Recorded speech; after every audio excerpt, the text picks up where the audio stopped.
So thank you all very much. It's a pleasure to see you all. In addition to being a normal DEF CON talk, this is actually also the last stop in a book tour that I've been on since April, 35 cities, 3 countries. This is my final resting place on this tour. I've been waiting since April the 4th to tell this joke. I am now touring complete.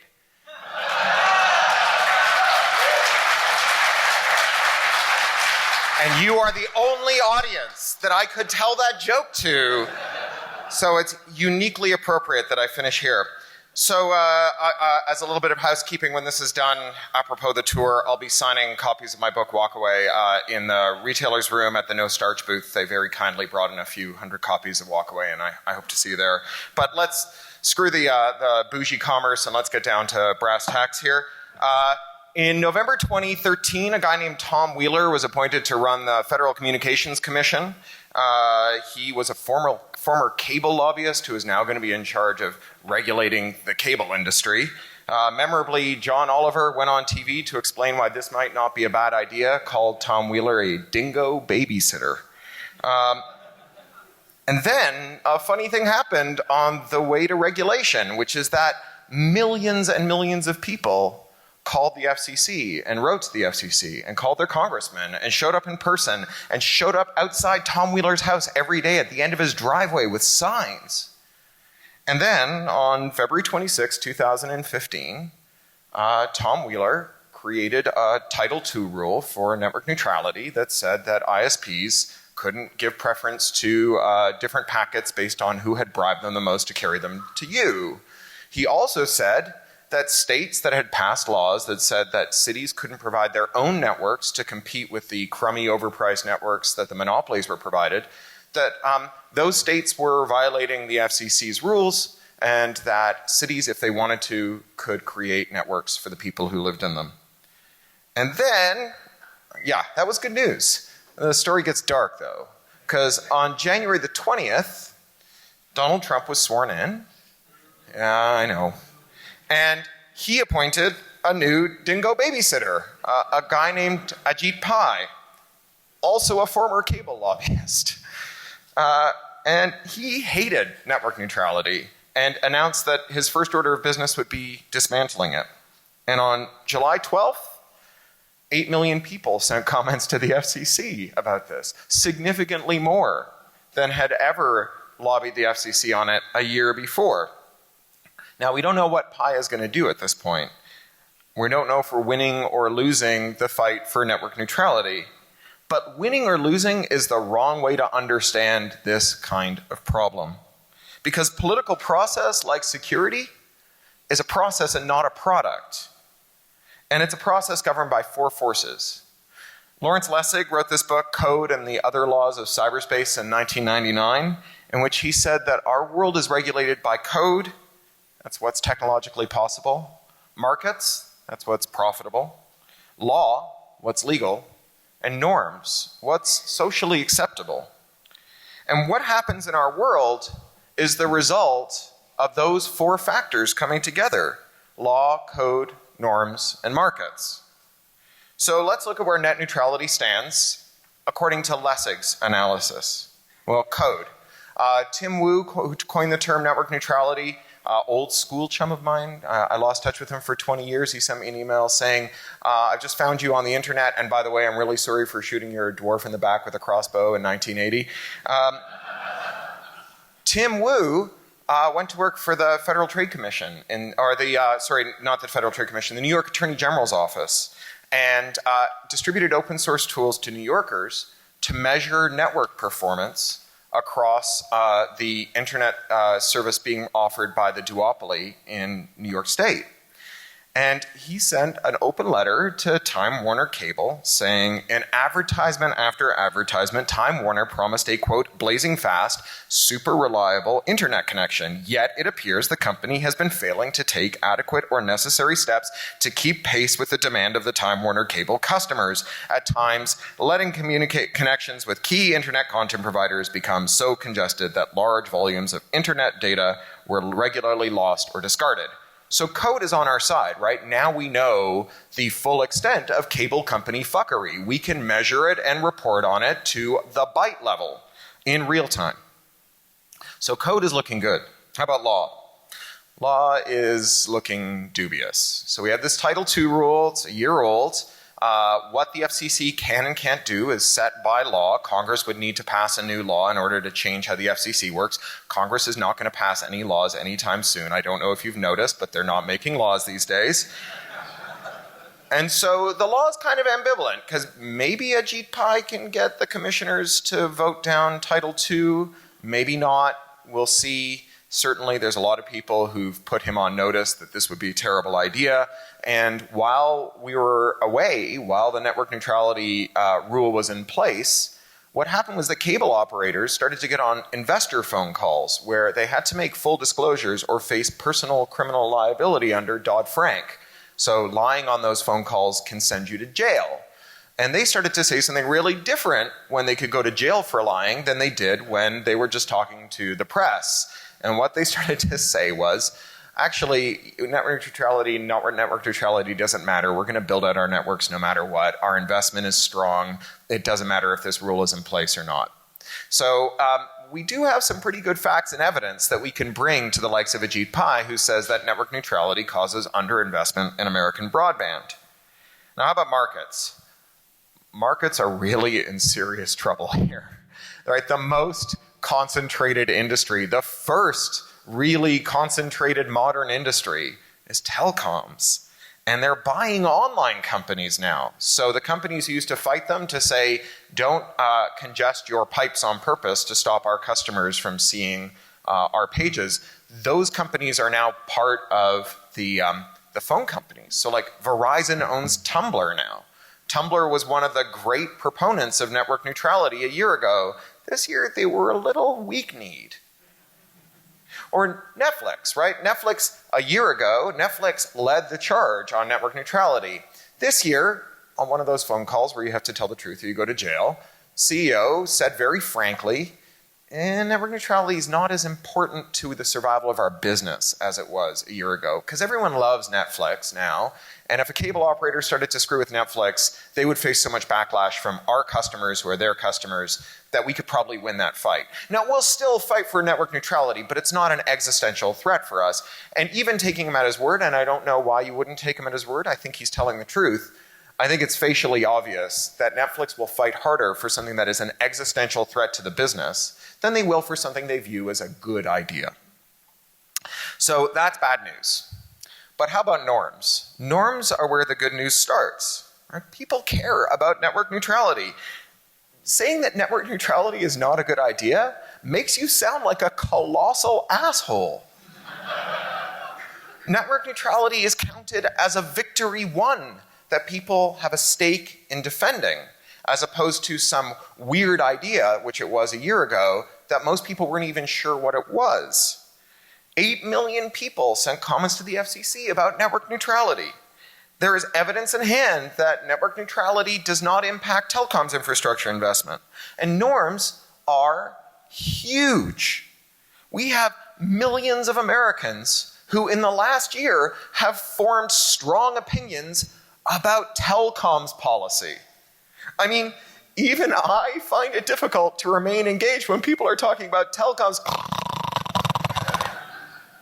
So are we winning or losing on telecoms policy? Well, both. Last year we leveraged norms to win a legal battle. This year the legal side pushed back, helped by the markets, and government got bought out by big telco.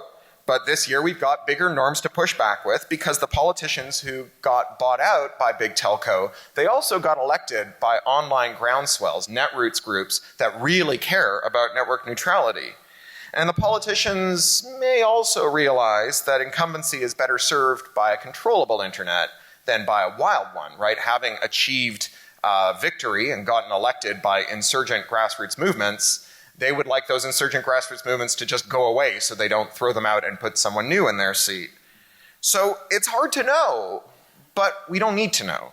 We don't need to pay attention because winning or losing is the wrong sort of question. The right question is, how do we win more than we are right now And how do we make our adversaries lose more than they are right now? This is a security problem. It is a process and not a product. When you're red teaming your adversaries, you look for weak points and you attack them with your strengths. And our strength on network neutrality is norms. Network neutrality is not about regulating the internet. Telecoms is regulation.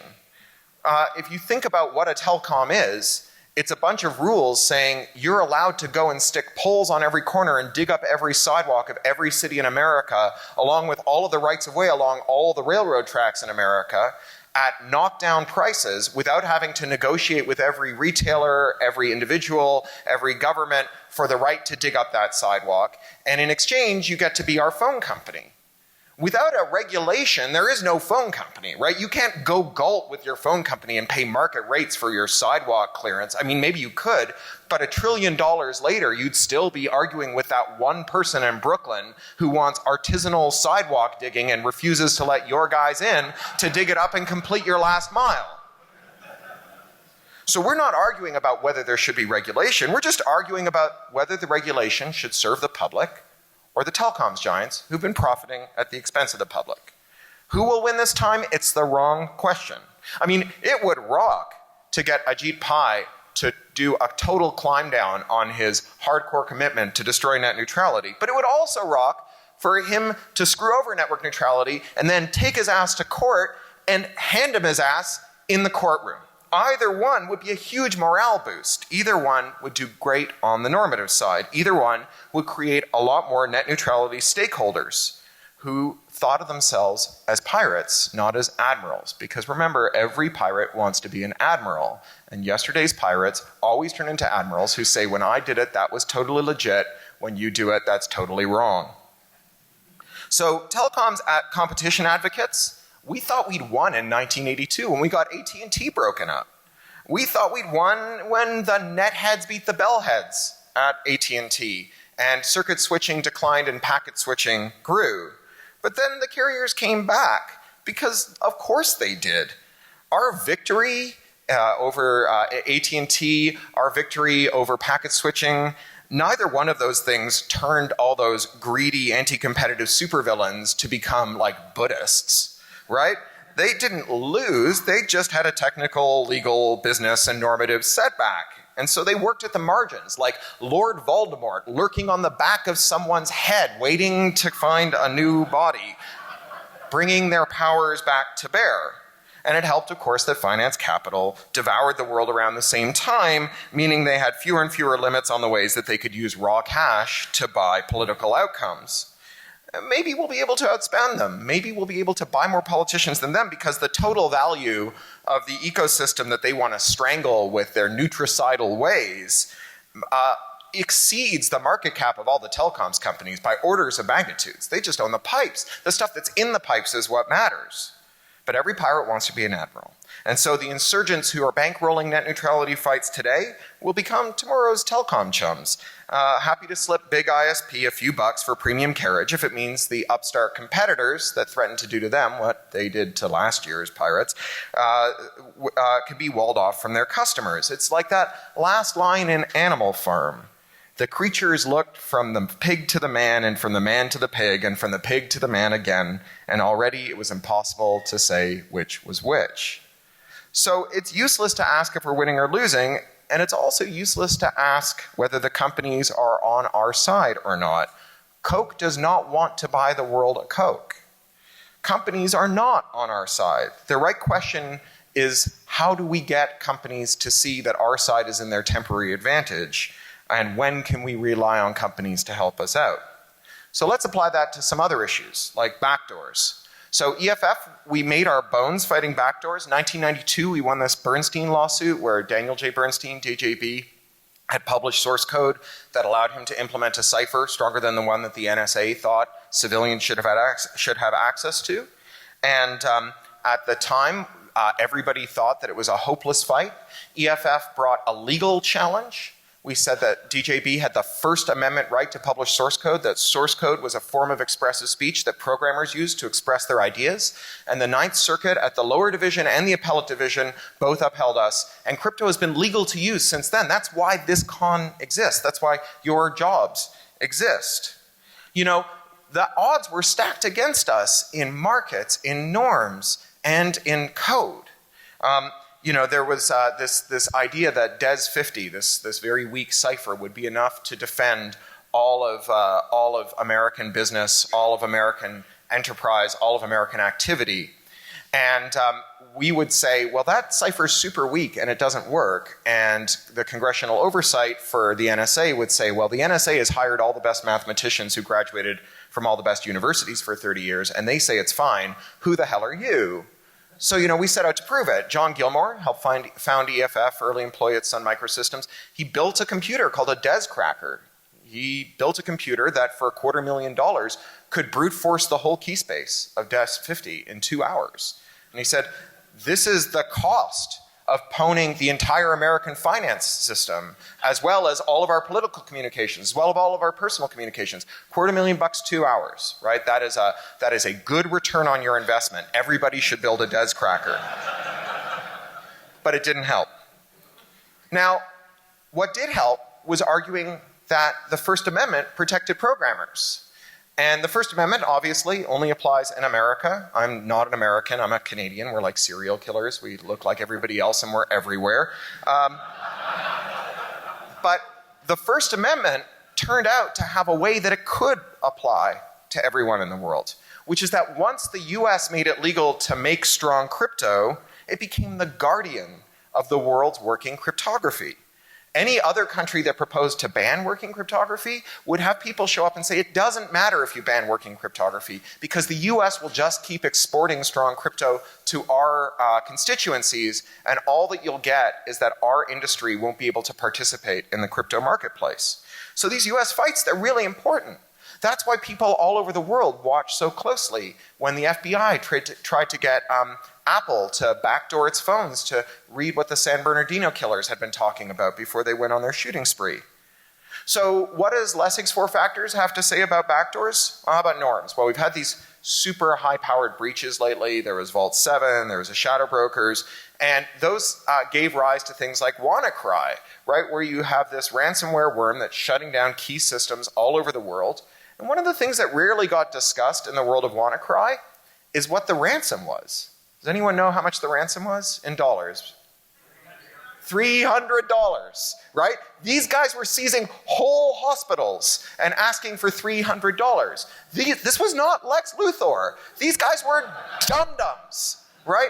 They were dum-dums who got their hands on super weapons developed at taxpayer expense, right? All of a sudden, people woke up and said, maybe the idea that vulnerabilities that governments discover in commonly used systems that they don't patch, maybe those will get independently discovered or leaked and used by dum-dums. Not just like North Korea, but like that crackhead who broke your car window for the quarter you left on your dashboard is going to get their hands on these crazy cyber weapons. In the normative sphere, there's no evidence of anyone going dark. Right? Every time law enforcement is made to show its work, when it says, you know, we can't police anyone anymore because the terrorists are going dark, and you ask them, like, have the terrorists gone dark? Like, where's your evidence of it? They're like, well, they haven't gone dark yet. I mean, technically, we just keep being able to spy on everyone all the time. And like, you know, the Paris attackers, they ditched a laptop in a garbage can with an unencrypted hard drive and a folder on the desktop labeled secret terror plans. But someday they're gonna go dark. I mean, we know it, right? Like, someday this plane might crash, and that's why I'm gonna eat my seatmate now. So, the normative side is looking pretty good, but it's not perfect. There's lots of hysteria about the darknet. If any of you saw Roger Dingledine talk yesterday about darknet hysteria, it's totally true that that ransomware and cryptocurrencies have become the inseparable peanut butter and chocolate of shitty crime in the 21st century. And not only that, but like it's also become the thing that real world kidnappers are now using to cash out on their kidnappings, bitcoins and other coins. So it's a mixed bag on norms. How about markets? Well, the market news is pretty good. It turns out that people want products that protect their privacy. Full disk encryption is now standard. WhatsApp is implementing end-to-end encryption for billions of messaging users all around the world and putting competitive pressure on everyone else to match them and exceed them. But the bad news is that there's still a lot of money to be made from spying on your customers. Last year, Heinrich Moltke and others reported that AT&T were making tens of millions of dollars a year selling their customers' data secretly and illegally to the NSA. And the zero-day trade is alive and well. And countries around the world that are not well technologically developed and have no IT capacity to speak of are nevertheless able to enact super ambitious mass surveillance programs, like in Ethiopia, where they buy in tools from companies like Hacking Team to spy on everyone in the country, even though no indigenous well-developed IT industry exists. They can still spy like Americans. So the market side, it's a bit of a mixed bag. How about the law? Well, Bernstein's still the law of the land. It was challenged a bit in 2000 over the 2600 case, but it's still there. We have some hard cases that have come up on crypto. None have gone all the way through the courts, which is good because hard cases make bad law. Judges are often willing to say people who commit acts of terror aren't entitled to privacy and are indifferent to all the people who didn't commit an act of terror who will be implicated by that privacy decision. We have a burgeoning idea around the world that the law should not protect cryptography and in fact should mandate that no one should have access to working cryptography. You may have seen that Australia has planned in an upcoming meeting of the Five Eyes countries, Australia, Canada, New Zealand, the US, and the UK, to propose that all 5 of those countries ban working crypto and mandate backdoors in all of their products. That wasn't enough. The Prime Minister of Australia recently said in public with a straight face that the laws of mathematics are all well and good, but the law in Australia is the law of Australia. You know, nerd harder.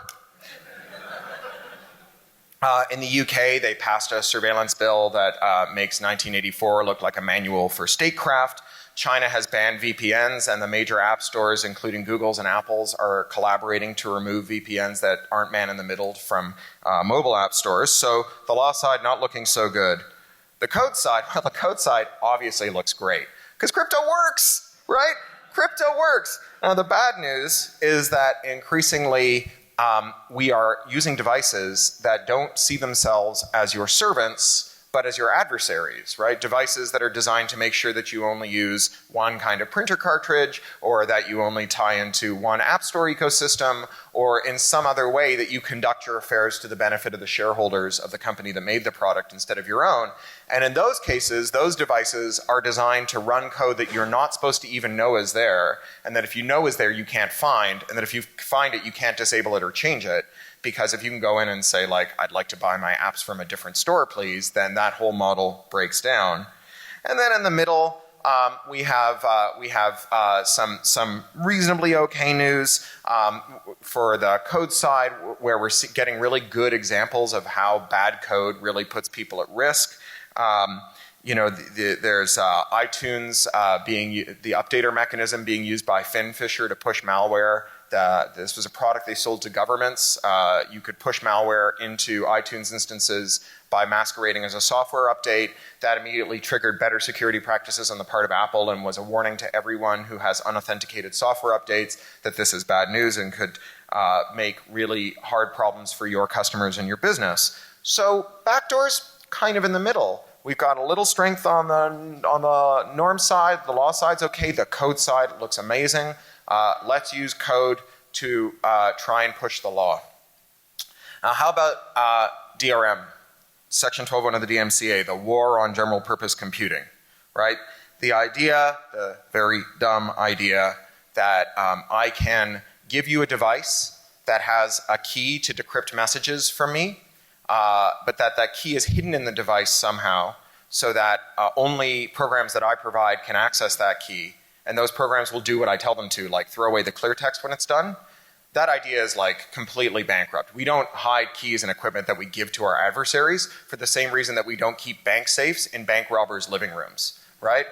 Because this is not Alice and Bob and Carol or Alice and Bob and Eve. It's just Alice and Bob, right? Alice is like anyone in the world who wants to get a Netflix account, and Bob is Netflix. And Bob gives anyone who signs up for a Netflix account a copy of the Netflix client with the Netflix keys hidden in it, and hopes that none of those Alices, including like the bored grad students with an electron tunneling microscope, nothing to do in a weekend, and a bunch of undergrads hanging around like a bad smell, that none of them look too hard at that stuff that Netflix just gave them and figure out where the keys are. So DRM is dumb, but it's not harmless. Because of the very fragility of DRM, DRM advocates, the companies that like DRM, they're not interested in the technology of DRM. They're not interested in making proprietary software that hides decryption keys from the users and discards clear text. What they really want is the law that comes with DRM. So once you make DRM and put it in a product, once you have a means of access control for copyrighted work, you can invoke laws like Section 1201 of the DMCA in the US. In Europe, it's implementations of Article 6 of the EUCD. I could go on. Every country in the world except Israel has a law that bans breaking DRM. The US Trade Representative had other priorities in respect of Israel. And these laws, they say that tampering with a copyright lock, disabling that copyright lock, weakening that copyright lock, are both criminal and civil acts. And in the US, it's a $500,000 fine and a 5-year prison sentence for a first offense for weakening a digital lock on a copyrighted work. So what this law has come to mean is that a corporation can force you to use your property in the way that they want you to on pain of felonization of your activity. If a phone vendor can make more money by making sure that you only buy apps from them and not from a third-party store and not directly from a software vendor, all they need to do is design their phone so that using anyone else's app store requires bypassing DRM. And now, using another app store is a felony.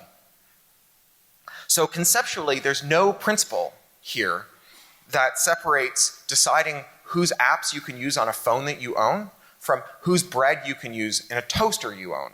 We are one vision system away from toasters that reject unauthorized bread, right? We are one RFID system away from a dishwasher that rejects unauthorized dishes. You can make every argument that people make for app stores, for toasters, for dishwashers, right? Your toaster could burn your house down if you stuck a bagel in it. That's why we have to make sure that you're only putting in authorized bread. Your dishwasher could kill you with a foodborne illness if we can't fully sterilize your dishes. That's why you can only use authorized dishes. But that's not the way it works in property regimes. In property, if it's your property, you're supposed to be able to decide what you do with it. If having software and DRM in a device means you don't get to decide how you use your property, it stops being your property. You know, the definition that every law school teaches about what property is Blackwell on property. Property is that thing of the world in which man possesses sole and despotic dominion to the exclusion of all other men in the universe, right? You do not have sole and despotic dominion over things that you aren't allowed to configure and use in the way that suits you best. Now, a bonus side effect of this, from the perspective of the manufacturers, is they get to threaten security researchers just like you. Because if I know about a defect in a DRM system, I know how to start unraveling that DRM system, removing that DRM system. And so these researchers have successfully argued that weakening a DRM system by publishing security vulnerability reports is also a felony. And at this conference, a security researcher was dragged off stage by the FBI and put in jail for reporting on defects in a DRM system. The chilling effect of DRM is alive and well. Security researchers in 2015 went to the US Copyright Office to report that they are sitting on vulnerabilities, not disclosing vulnerabilities in medical implants, in farming vehicles, in passenger vehicles, in voting machines, and more, because they're worried about getting jailed or sued for disclosing defects in DRM. And all of these things have DRM in them because it lets the manufacturers constrain how they're used. So where do we stand on DRM? Well, code. It's not hard to break DRM. It's a fool's errand to make DRM, and that's never going to change. How about markets? Well, there's more DRM than ever because it's an attractive nuisance. We've said to companies, add DRM, tell your customers how to use your products. It's making bank for those companies. GM uses DRM to lock up the telemetry on their cars and charges $75,000 for a tool to read out the telemetry on your own car. Now, this has huge costs for other sectors of the economy. If you want to start a business to repair electronics or cars or whatever, you can't do that without the sufferance and say-so of the original manufacturers. Those businesses are local by definition. No one sends their car to India or China to get it fixed. They don't even send their phones to China or India to get them fixed. And repair jobs are much better than breaking up this electronics and recycling it. A ton of e-waste produces 15 jobs if it's recycled. It produces 200 jobs if it's repaired. It's on-share and it's local. But the markets are fighting back to make DRM the rule and to stop these local businesses and these local jobs from occurring. But markets could be a force for breaking DRM. A team of researchers at the University of Glasgow published a paper that we helped them get funding for by writing a letter in support of them. Economists and other kinds of data scientists, where they scraped a product category in Amazon, DVD players, to look at how the presence of an illegal circumvention feature affects the price of a DVD player. And what they found is that if you compare a set of DVD players on Amazon of similar vintage with similar numbers of reviews and similar overall ratings, that the ones that have a primitive DRM circumvention feature sell at a 50% premium compared to the ones that follow the rules on DVD DRM. Now, the actual margin for a DVD player is in the realm of 2%. So you can increase your profits by 25-fold just by adding minimal DRM breaking features. So that's the market story. It could be good if we could convince companies, local businesses, that they should be bold and think about fighting to break DRM and standing up for the rights of their customers and the rights of their communities. But it's pretty terrible because big companies have figured out they can get a lot bigger if they can use DRM to force you to only conduct your affairs to their benefit. How about norms? Well, we are definitely at the point of peak indifference to DRM. Every day there's a new horrific DRM story. People wake up and they say, I had no idea that that's what that meant. Whether it's HP pushing a fake security update to millions of inkjet owners that was posed as a thing to protect your network stack in your printer, but was actually a thing that could detect and reject third-party ink cartridges, or people finding out that they can't make closed-loop insulin pumps because the DRM on one or both parts of it prevents them from bypassing it to link up a glucose monitor and an insulin pump. People are increasingly aware that this is a ripoff. People are increasingly aware that telling security researchers that they're not allowed to disclose defects in products that are intimately woven in your life does not make you more secure. How about the law? Well, the law is a mixed bag too. A year ago, Electronic Frontier Foundation sued the US government to invalidate Section 12.1 of the DMCA. We brought our lawsuit on behalf of two people you may have heard of, two of my favorite people in the world. One is Andrew Bunny Huang. You may know him as the Xbox hacker. He's a dude. The other one is Matthew Green at Johns Hopkins. And together they represent a set of legal challenges to Section 12.1 of the DMCA that will comprehensively demolish it if we win our suit. The government filed a motion to dismiss. The courts have been sitting on the motion. We have reason to believe we'll hear from them in the next month or so. There's a thing where judges have to reply within a certain number of months, or they get censured by their peers. The period in which that censure is going to come up ends at the end of August. So we think we'll probably hear pretty soon. We'll have more to say then. There's a new 1201 study from the Library of Congress and the Copyright Office that suggests that the DMCA horrifically overreaches, and they've made it really easy for people like you to ask for exceptions to the DMCA to let you do your work. If you look at EFF's website, you can find more information on that. Now, this is the time in the talk where, having given you the lay of the land, I'm supposed to tell you something very anodyne and generic about what we should do next. Like, you should donate to EFF, which you should do. You should tell your friends, which you should do. You should write good code, which you should do. And that's all good advice, but this time I have a specific, actionable thing that you can do when you get back to work on Monday that will make a huge difference. So there's an organization you've all heard of and that you probably feel good about, like I do. I think that they're an amazing organization called the World Wide Web Consortium, the leading proponent of open standards on the web, the W3C. They're where most of the code that we write for the web is standardized. And since 2013, the W3C has pursued a course that I think was really unwise and whose unwiseness becomes more clear with every day. They decided to allow themselves to be used to make a DRM standard for web video. That means that the entertainment companies and the DRM vendors who joined the W3C could work with the browser vendors to form a patent pool that lets them make DRM for all browsers that works relatively seamlessly so that there isn't as much market pushback against it without facing any of the thorny antitrust scrutiny that they would get if they were just to go do that in a smoke-filled room. Now, EFF we joined and we tried and failed to convince them not to make DRM. So we offered a huge compromise. I think the biggest compromise in EFF's activist history. We said, go ahead if you must and make DRM, but don't let your members use the W3C process to seize control over the future of the web.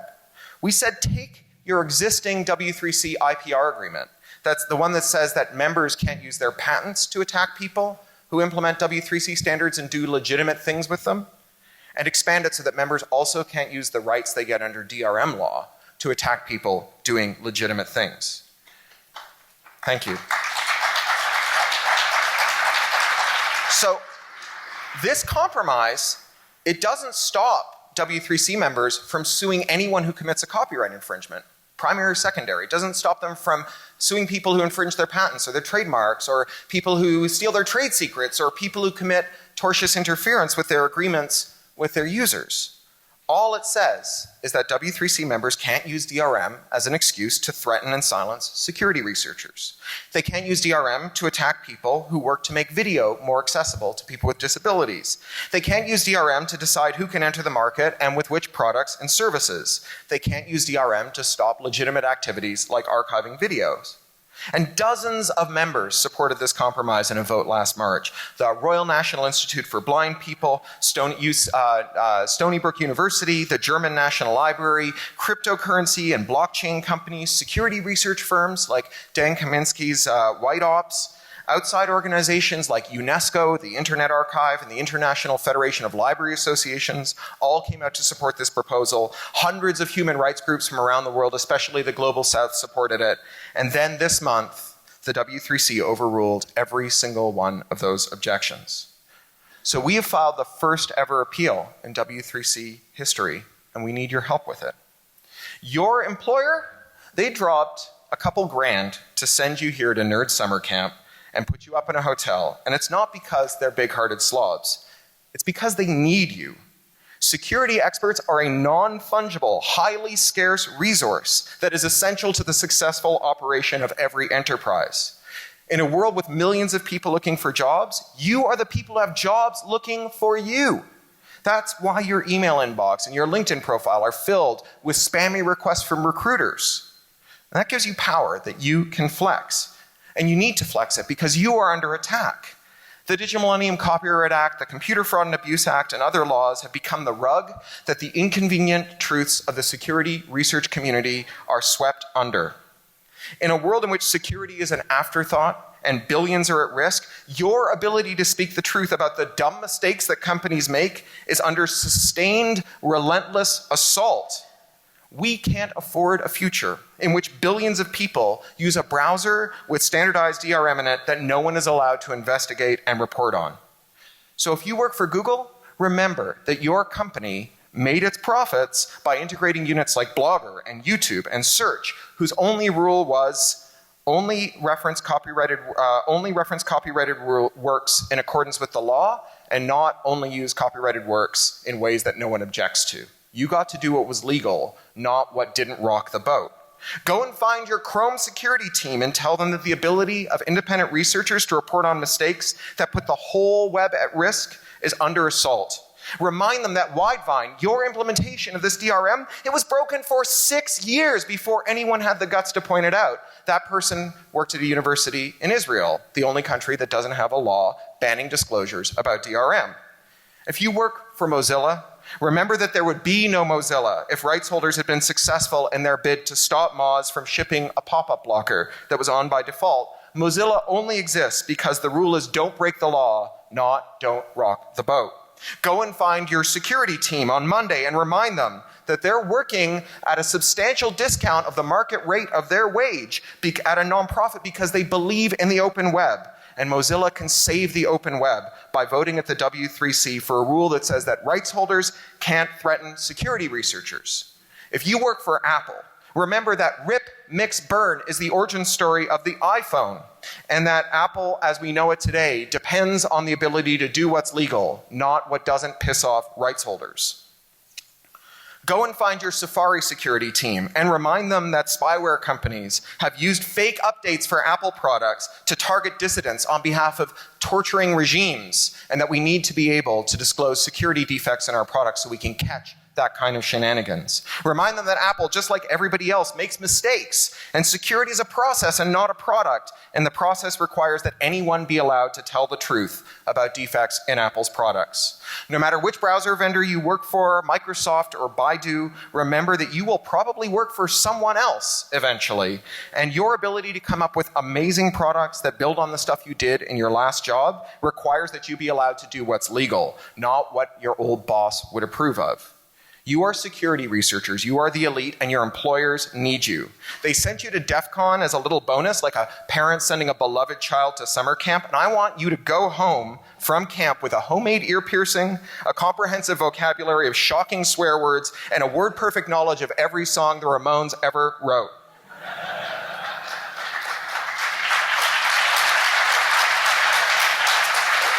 I don't care how badly entertainment companies want DRM to be a thing. It's still bullshit. That doesn't make it harmless. DRM for web video will mean that, for example, no one can write code to scan ahead looking for strobes that could trigger seizures from people with photosensitive epilepsy. And that is not a theoretical risk. I wish I did have my slides, because I have a picture of my friend Jennifer. She works at my local mailbox, it's where I go and pick up my mail every day.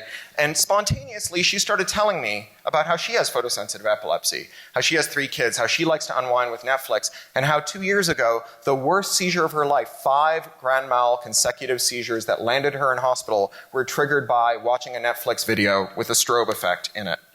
There are not enough human video watching hours remaining in our species to watch every video online and subtitle it, add assisted tracks to it, shift its gamma for people with color blindness, and find and tag the strobe effects. But we can make those things for video with code if we can run the code. If it's not a felony punishable by a 5-year prison sentence and a $500,000 fine to break the code. If the W3 steps up and tells the entertainment companies that the quid pro quo for getting to use the W3C to make DRM is they have to promise not to abuse the DMCA. So your employers need you. The reason you get to, 1 minute. The reason you get to go to work with facial piercings and blue hair and black t-shirts with vaguely menacing slogans on them and the janitors don't is not that you're more important than the janitors. The janitors are doing important security work. The reason you're not dead of listeria is that they do their job. The reason you get to do what you do and the janitors don't is that you have rare skills that your employer depends on. You have market power, and with power comes responsibility. Your job is to keep people safe. You signed up to make computers safe for people, not to help the cause of making people subservient to computers. When your boss wants you to make DRM, they are asking you to do something that is both delusional and dangerous. It is a catastrophically bad idea to design computers that treat their owners as their adversaries. And thankfully, it's also a catastrophically stupid idea. And that's why your boss is on the wrong side of history. The future won't be full of computers that are almost Turing complete, that run all the programs except for the ones that your boss doesn't like. Even though some quack convinced your boss that DRM is a thing, it's not a thing. I didn't come here today to make you feel shitty about your job, but if you feel shitty about your job right now, think about what you can do about it. We won't win this fight because it's not the kind of fight that you win. It's the kind of fight you fight forever. And that's what EFF is going to do with your help. Thank you.